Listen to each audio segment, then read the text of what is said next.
नमस्कार। आज बात करते हैं भारत के लोकतंत्र के एक बहुत ही अनोखे और पावरफुल पिलर की, राज्यसभा। इसका असली मकसद क्या है, ये काम कैसे करती है, चलिए इसे समझते हैं। तो सबसे पहले एक बुनियादी सवाल से शुरू करते हैं। भारत की ये राज्यों की परिषद आखिर है क्या? देखिए, इसका नाम ही हमें एक बहुत बड़ा क्लू देता है और यही वो बात है जो इसे लोकसभा से एकदम अलग बनाती है। देखिए, भारत की पार्लियामेंट में दो हाउस हैं और दोनों के होने का कारण बिल्कुल अलग-अलग है। एक तरफ है लोकसभा, जैसा कि नाम से ही जाहिर है, लोगों का सदन। यहाँ सांसद सीधे देश के नागरिकों द्वारा चुने जाते हैं। लेकिन दूसरी तरफ है राज्यसभा, राज्यों की परिषद। यहाँ सदस्य सीधे जनता नहीं चुनती, बल्कि राज्यों की विधानसभाएं चुनती हैं।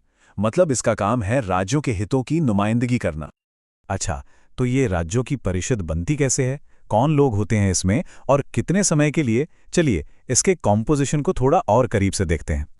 तो राज्यसभा में कुल 245 सदस्य होते हैं, पर मजे की बात यह है कि सब एक ही तरीके से नहीं आते।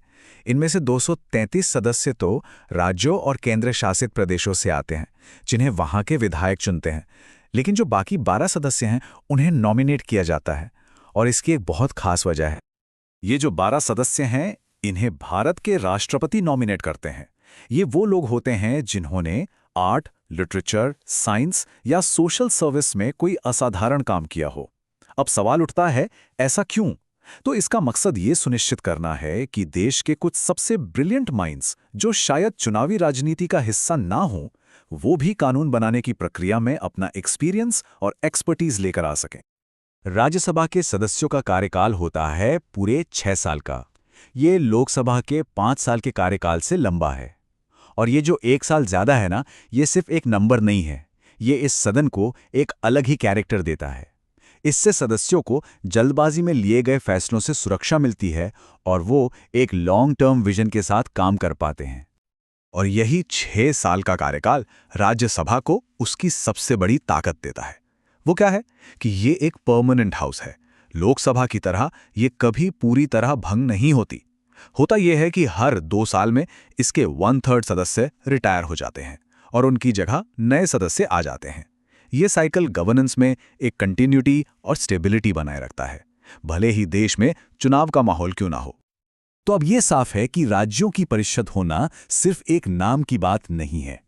इस रोल की वजह से राज्यसभा को कुछ ऐसी स्पेशल पावर्स मिलती हैं जो लोकसभा के पास भी नहीं है।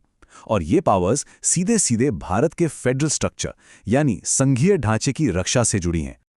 ये पावर्स सीधे तौर पर स्टेट्स के राइट्स की रक्षा करती हैं। मतलब अगर केंद्र सरकार को स्टेट लिस्ट के किसी विषय पर कानून बनाना है, तो वो ऐसा तभी कर सकती है जब राज्यसभा इसकी मंजूरी दे। और वो भी कोई साधारण मंजूरी नहीं, इसके लिए 2/3 मेजॉरिटी की जरूरत होती है। ये बहुत बड़ी पावर है। लेकिन जैसा कहते हैं, हर सिक्के का दूसरा पहलू भी होता है। राज्यसभा की शक्ति अनलिमिटेड नहीं है।